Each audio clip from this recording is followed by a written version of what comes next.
제가 자랄 때 시골 교회에는 종을 치는 그런 사람이 있었습니다. 제 기억으로는 한 중년이 되었는데 그 종 치는 일을 어른이든 아이든 누구나 부르기를 종직이다 그렇게 불렀습니다. 그래서 그때는 저분 이름은 종직인가 보다 그렇게 생각을 했지요. 근데 나중에 보니까 그는 새벽마다 일어나서 교회 종을 그 쇠통이 달려있는 그 종을 망치로 치는데 한 번 치는 것도 아니고 새벽 기도의 시간 30분 전에 한 번 치고 또 새벽 기도 시간이 다 되면 재종을 치고 그렇게 예배 시간마다 종을 치는 그런 종 치는 사람이었기 때문에 사람들이 저 사람은 종직이다 그렇게 부르는 것을 지금 기억합니다. 그 작은 시골교회 종을 치는 일이 그게 사랑 이야기입니다. 오늘 저와 여러분이 주님을 사랑하기 때문에 이전에 나왔고 여기서 주님과의 관계 때문에 내가 어떤 마음의 표현을 한다면 그게 바로 사랑의 주인공이신 주님과 나와의 사랑 이야기입니다. 본문은 특별히 아주 진한 주님과 제자들의 사랑 이야기, 그 이야기를 들려주는데 그 예수님이 십자가 지시기 전에 처절하게 실패했던 그 제자들의 삶의 현장에 다시 다가오셔서 그들을 만나주시고 그들을 아침 식탁으로 초대하시면서 오늘 더없이 진한 사랑 이야기를 남겨주고 계십니다. 그 주님을 보면서 오늘 우리도 그 예수님을 만나서 일생일대에 가장 아름다운 그런 사랑 이야기를 남기고자 하는 그런 마음으로 오늘 이 말씀 속에 함께 은혜를 나누고자 합니다. 성도 여러분의 삶 속에도 예수님과의 만남의 사건이 있기를 축원합니다. 가정에 문제가 있거나 질병이 닥쳐올 수도 있습니다. 살다 보면 삶의 진로 문제, 사업이 제대로 되지 않을 때도 분명히 있을 것입니다. 그럴 때 주님과 특별한 만남의 사건이 있기를 바랍니다. 그 사랑의 주님을 사모하시기를 축원합니다. 오 주여 나의 전부여 그렇게 고백했던 성 프란시스처럼 우리 주님과의 진정한 사랑 이야기를 기대하며 만들어가는 겁니다. 그 사랑 이야기는 남이 경험한 경험이 아니라 여러분 각자가 경험하는 예수님과 나만의 독대의 경험들을 이야기하는 것입니다. 주님은 사모하고 기다릴 때 여러분 각자를 지금도 찾아오시기를 원하십니다. 제가 어릴 적 신앙의 선배들은 늘 주님을 사랑하고 사모하는 그런 마음으로 주님 고대가라고 하는 찬송을 불렀습니다.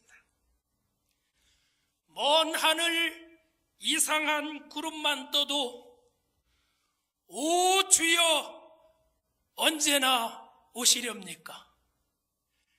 저는 어머니 등에 업혀서 어린 시절을 이 주님을 고대하던 우리 신앙의 선배들이 걸어갔던 신앙의 걸음을 어머니 등에 업혀서 배웠습니다.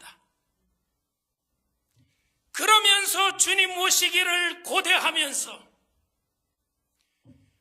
그러면서 성전을 정말 목숨처럼 귀하게 여기면서 주님을 사랑하면서 어려운 삶의 현실을 뛰어넘으면서 제단에 붙은 불은 끄지 말라고 그렇게 기도를 강권하면서 그러면서 주님의 몸 된 성전들을 섬겼습니다.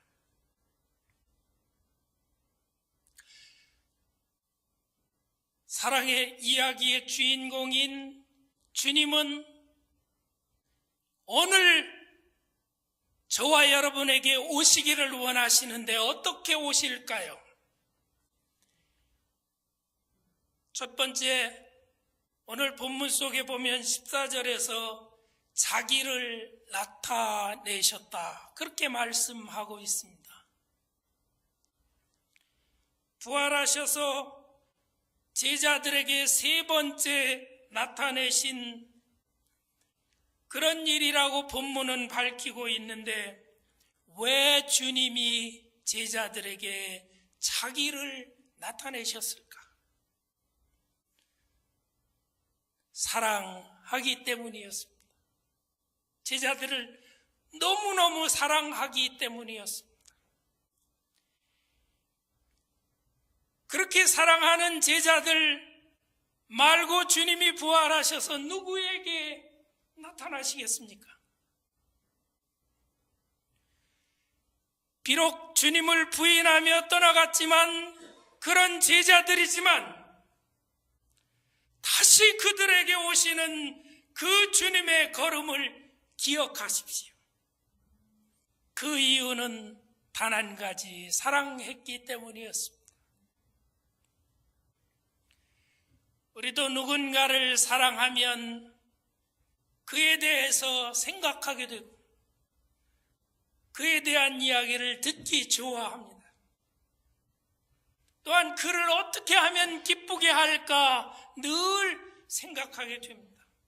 그의 취향과 의견을 물어보게 되고 그가 좋아하는 것을 골라서 하고자 합니다.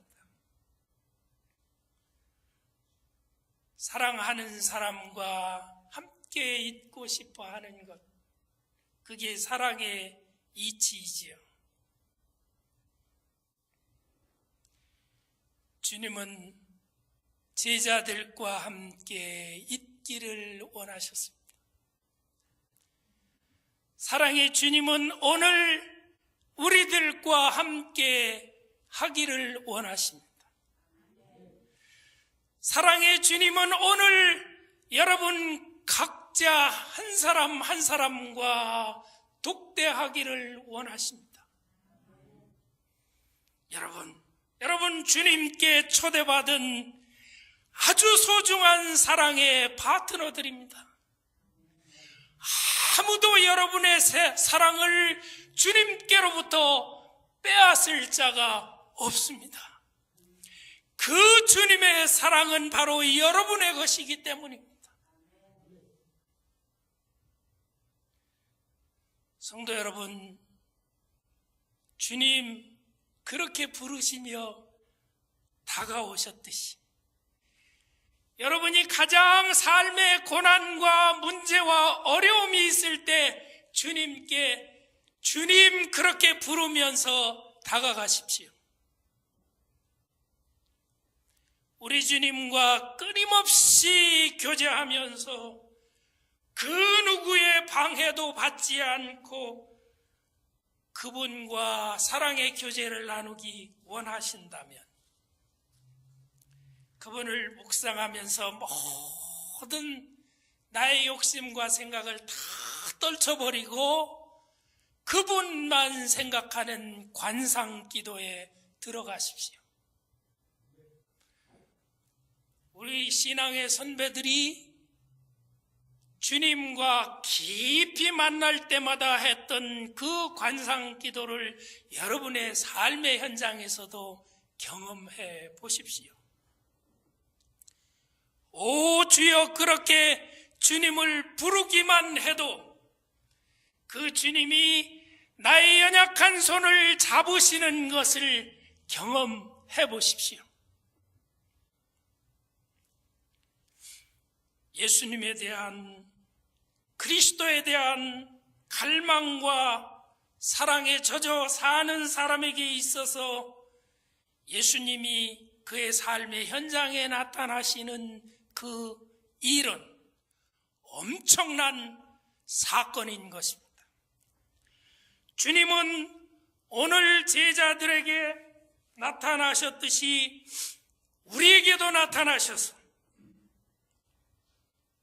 여러분 각자의 인생의 문제를 묻기를 원하십니다. 네가 지금 고민하고 있는 인생 최대의 문제는 무엇이냐? 너 홀로 해결할 수 없는 내 인생의 최대의 걸림돌은 무엇인가?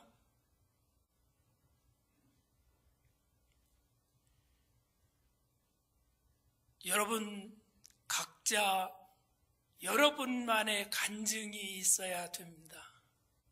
나는 주님을 만났다고 하는 그러한 간증, 그러한 확신, 그러한 신앙의 징표가 있어야 어려움과 시련이 닥쳐올 때 흔들리지 않을 수 있습니다.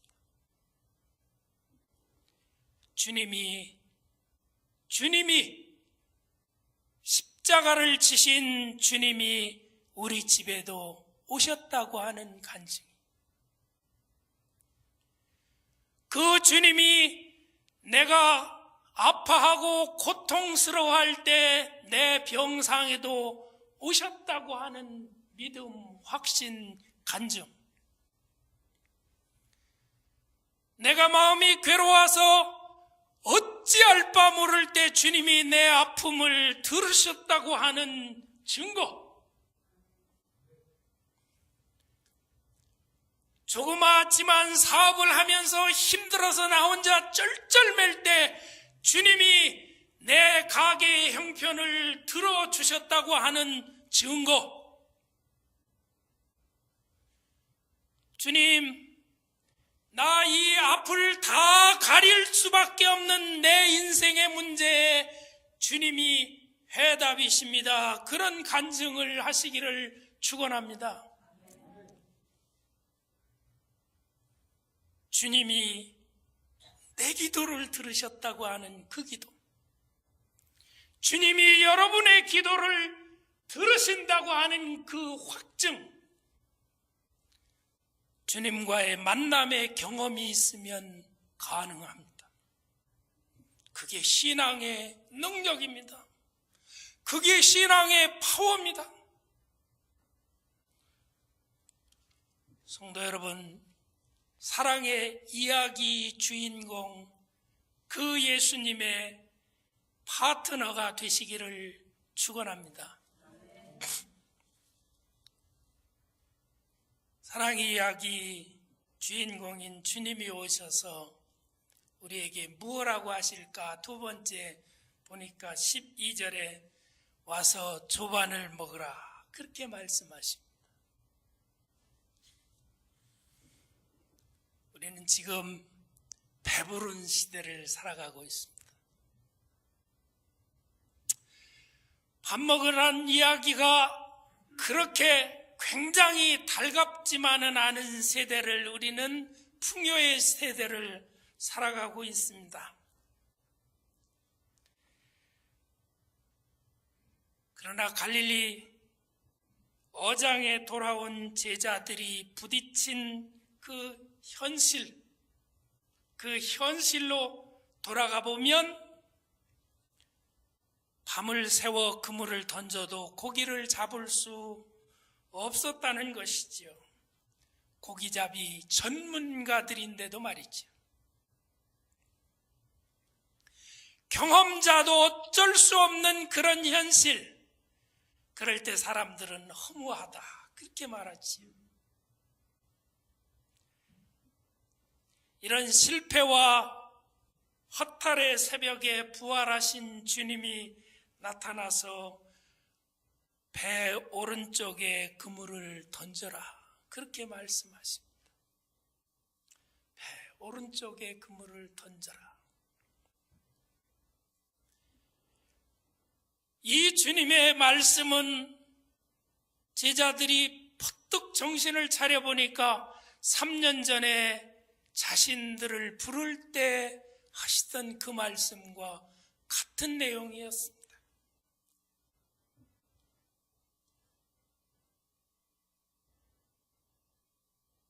그 예수님의 말씀에 따라 그물을 던져봤더니 잡힌 고기가 큰 고기가 153마리나 잡혔다는 거지요. 그 그물을 걷어 올릴 때 손목에 느껴지는 그 무거운 중량감은 사랑의 주님의 은총의 무게였을지 모릅니다. 부활의 주님을 만나는 사람들은 은총의 감동에 젖어 살게 되어 있습니다. 내가 뭔가를 해보려고 했는데 안 될 때 주님과 어깨동무하며 나갈 때 든든하지 않습니까?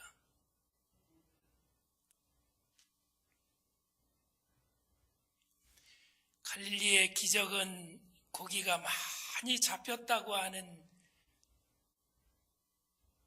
그 어획량에 있는 것이 아니라 그 주님을 보면서 부활하신 예수님을 제자들이 주님으로 고백하는 그 고백 속에 놀라운 은혜가 있는 것임을 믿습니다.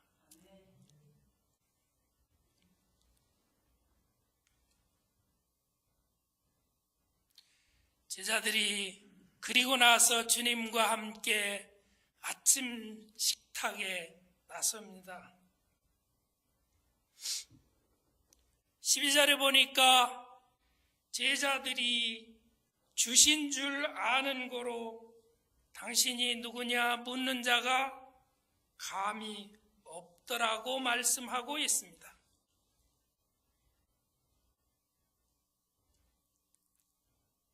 주님과 만나는 아침 식탁에서 주목할 점은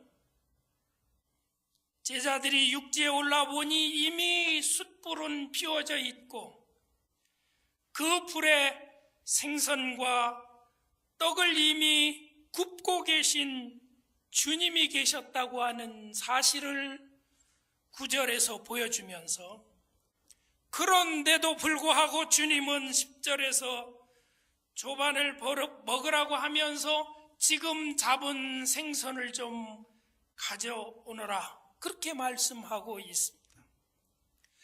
왜 이 앞뒤가 모순되는 것 같은 그러한 말씀을 하셨을까?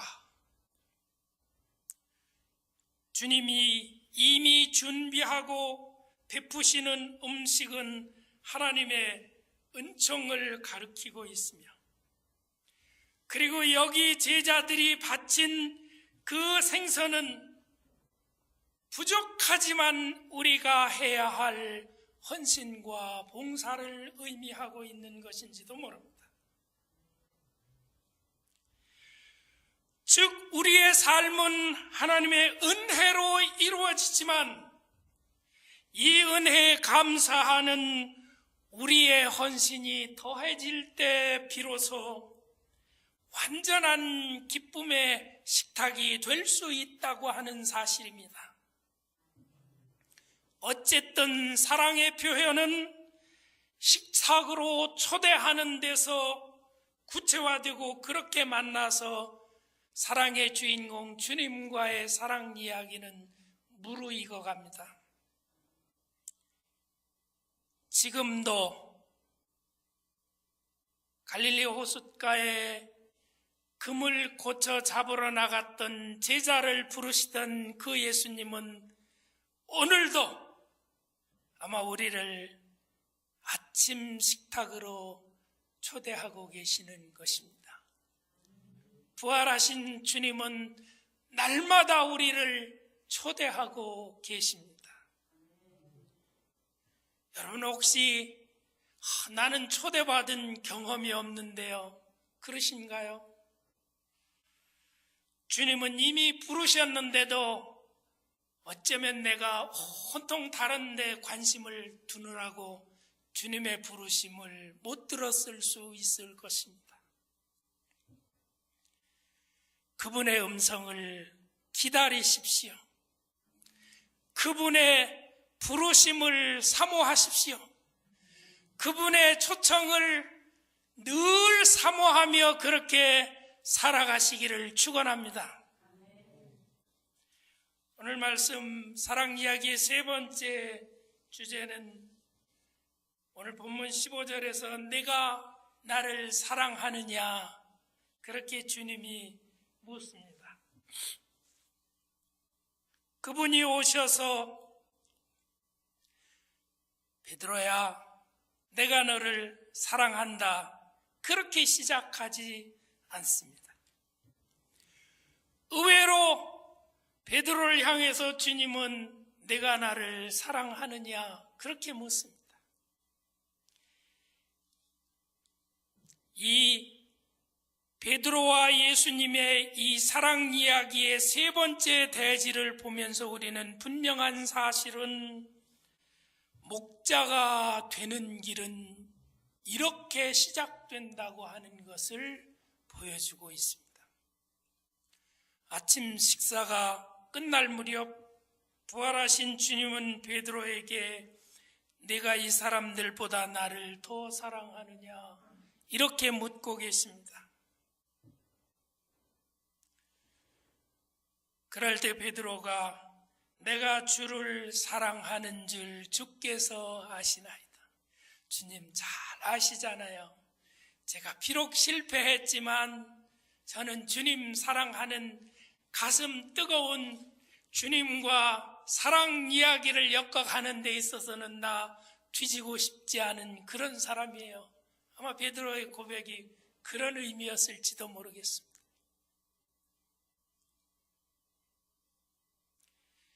예수께서 허물 많은 베드로에게 주님의 교회를 맡기시기로 작정한 겁니다. 그래서 오늘 베드로를 향해서 네가 나를 사랑하느냐, 이제 너는 나의 대행자가 되어야 된다, 그런 뜻이죠. 완벽한 사람, 실패해 본 적 없는 그런 인간에게 교회를 주님이 맡기셨다면 우리도 교회의 목자로 부름받은 베드로를 늘 보면서 저분은 우리와 무언가 다른 위대하신 그런 분일 거야, 아마 그러고 지나갔을 것입니다. 그는 우리와 비교할 수 없는 하늘로부터 보냄을 받은 사람일 거야, 그렇게 생각했을 것입니다. 그러나 우리는 그가 실패했던 베드로였기 때문에 우리의 목자도 역시 허물 많은 한 사람에 불과하다고 하는 사실을 깨닫기 때문에 목자에게 목양을 받고 우리가 세상 속에 살아가지만 성도가 늘 우러러 보아야 할 분은 목자가 아니라 오직 한 분 주님이라고 하는 사실을 깨닫게 되는 것입니다. 여러분, 주님만 바라보십시오. 목자가 가리키는 십자가 지신 주님만 바라보며 승리하시기를 축원합니다. 오직 그분에게만 여러분의 일생을 맡기십시오. 오직 그분만이 우리의 모든 문제와 질고를 담당할 수 있는 능력의 주님이시기 때문입니다. 예수님은 베드로에게 교회를 맡겨서 목자 삼으시기 전에 베드로를 향해서 목회 계획에 대해서 생각해 본 적이 있느냐고 묻지 않으셨습니다. 내가 내 양들을 사랑하느냐고 먼저 묻지도 않으셨습니다. 주님이 물으신 질문은 단순하고 명료합니다. 내가 나를 사랑하느냐? 내가 나를 사랑하느냐? 베드로, 내가 나를 사랑하느냐? 주님이 베드로를 향해서 그렇게 물으셨다면, 오늘 주님이 우리의 삶의 현장에 오신다면, 이 예배의 현장에 오신다면 뭐라고 물으시겠습니까? 김 목사야, 아무개 집사야, 아무개 장로야, 아무개 권사야, 내가 나를 사랑하느냐? 그렇게 물으실 거라, 그런 말입니다.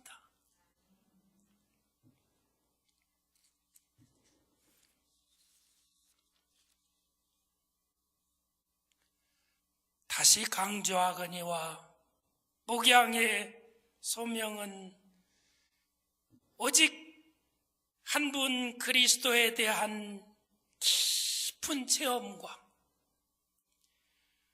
그분에 대한 사랑, 거역할 수 없는 그 사랑으로부터 출발한다고 하는 이 사실 한 가지만 저와 여러분이 기억하면서 이 신앙의 길을 가야 될 줄 압니다. 주님, 그분과의 관계 속에서 사랑을 확인하고 영적으로 든든히 서서 여러분은 십자가의 군병으로 승리하시기를 축원합니다.